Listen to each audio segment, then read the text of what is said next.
Salut à tous, aujourd'hui on vous présente le montage d'une workstation totalement hors norme. Oui, on a créé un véritable monstre. Flo, petite checklist s'il te plaît. Alors nous avons un processeur AMD Threadripper 3990X 64 cœurs, ainsi que 3 SSD M2 NVMe de 1 Tera, puis 128 Go de RAM en DDR4 3600 MHz de chez Corsair, accompagné par un Ventirad H150i Pro XT en 360 mm, et côté carte graphique, une première RX 5700 XT 8 Go, ainsi qu'une alimentation 1200 watts modulaire Cooler Master en prévision d'une seconde carte graphique similaire. Allez, c'est parti pour le montage.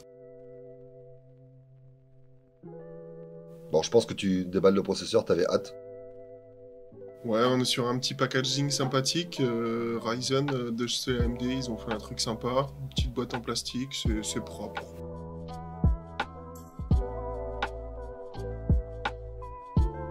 Ensuite, t'as la carte mère. Packaging classique, hein, sous marque de chez Gigabyte, Aorus, enfin sous marque, je dirais même sur marque. Donc c'est toujours un petit peu mieux. On est sur un gros modèle ATX, donc c'est une carte mère qui fait son poids. Elle est pas mal fournie, il y a beaucoup de connexions, donc on est sur un beau bébé. Bon, a priori, à ce que je vois, l'installation du processeur est différente des autres méthodes. Oui, le socket nécessite quand même quelques petites mises en place au niveau des vis et tout. Pour être franc, c'est la première fois que je montais ce genre de processeur, donc j'y ai été un peu mollo. Vu le nombre de pins, je voulais éviter d'en bousiller ou d'en plier ne serait-ce qu'un seul. T'avais la pression quand même. Ouais, bon, on est sur un processeur qui vaut plus ou moins 4000 €, hein, donc il fallait faire ça minutieusement. Donc j'ai pris mon temps, mais tout s'est bien passé. Parce qu'on voit là, tu l'as installé, donc la première phase est bonne, et ensuite tu refermes le socket proprement dessus. Ouais, c'est histoire de comprendre le système, rien de sorcier en soi, c'est de la logique pure et dure. La visserie, c'était naturel. Bon, ils ont fourni de base le petit tournevis qu'on voit orange là, donc c'est du Torx, hein, classique, hein, j'aurais pu le faire avec ce qu'on a maison, mais bon, j'ai utilisé leur matériel, et puis c'est tout à leur honneur, hein, ils ont fourni le matos pour l'installer soi-même. Donc ça s'est fait facilement. Ensuite, tu as commencé le câblage de l'alimentation. Ouais, installation de tous les câbles pour gagner un peu de temps après. Donc on monte tous les câbles sur la lime. Et puis là, on passe sur le fameux boîtier Corsair 750D. C'est pas la version Airflow, c'est la version classique, mais c'est déjà plutôt pas mal pour la petite workstation qu'on monte là. Ouais, c'est bien fourni, ouais. C'est surtout qu'il y a beaucoup d'emplacements disques durs parce que le client comptait ajouter beaucoup de disques durs et éventuellement mettre beaucoup de cartes graphiques et beaucoup de matériel à l'intérieur dans le futur. Donc il faut que le boîtier accepte la chose et encaisse la ventilation. Vous l'aurez compris, c'est un boîtier où il y en a beaucoup.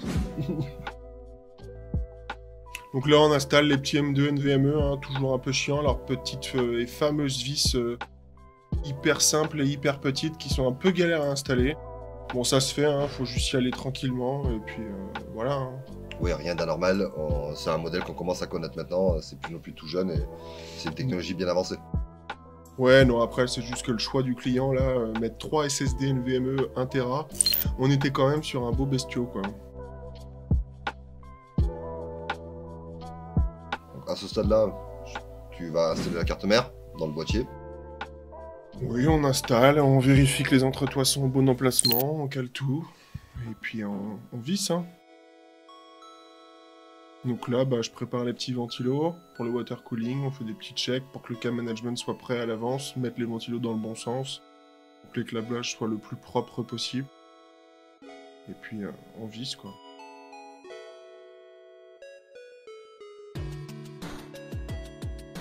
On a mis un 360 mm parce que là, le Threadripper, je pense qu'il va encaisser niveau TDP, température et consommation.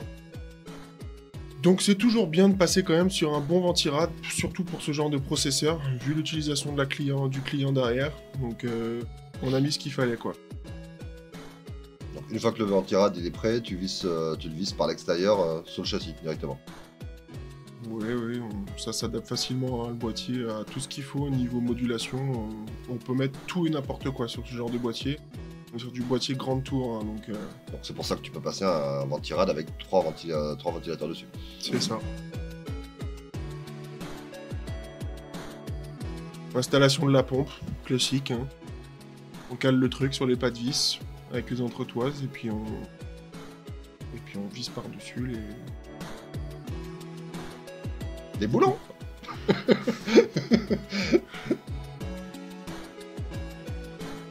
Dites-nous ça dans les commentaires. C'est des boulons, des écrous, des vis, hein?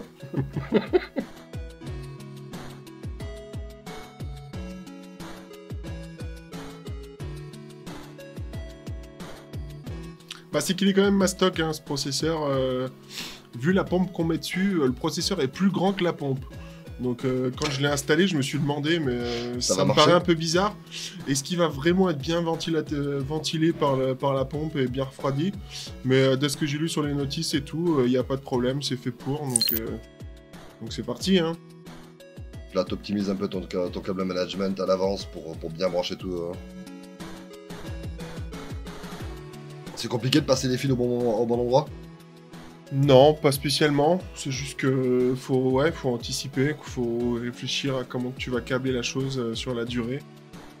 Et puis après, faut beaucoup de serflex. Alors ça, faut en installer une petite palanquée de serflex et puis réfléchir à comment on va les passer et puis essayer de caler le tout derrière pour pouvoir caler la plaque à la fin. Mais ça se fait, hein. Faut juste être patient et puis logique, quoi.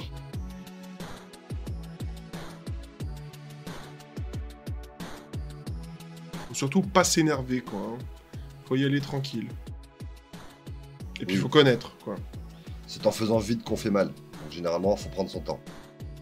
Donc là, à ce stade-là, on ne voit pas parce qu'on a perdu le plan en question, mais tu es en train de fixer la carte graphique. Vu le nombre de connecteurs HDMI, DisplayPort et tout, c'est la carte graphique.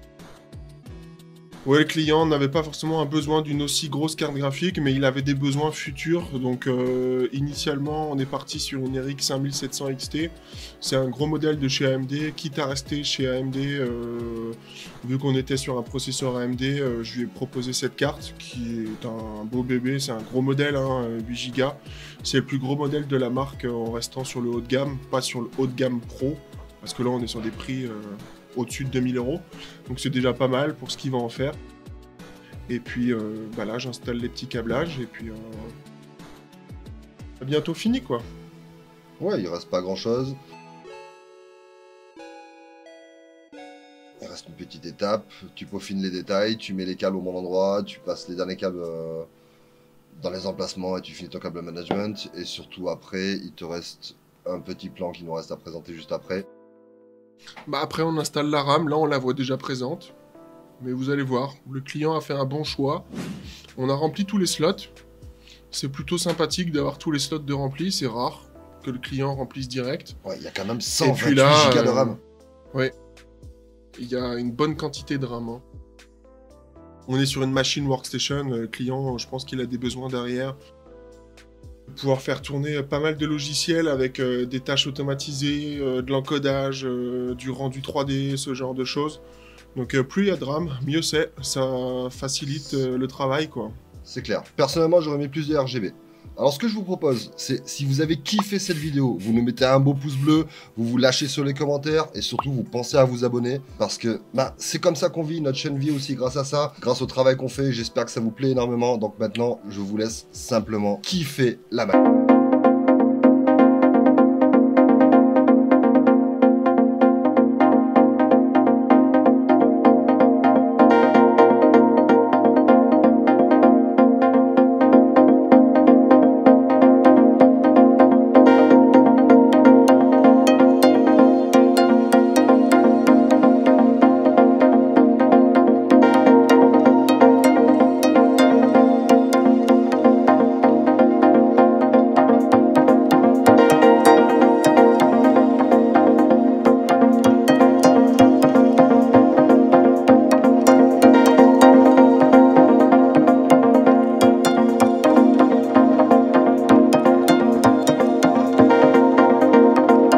Et n'oubliez pas, don't trash it, repair it.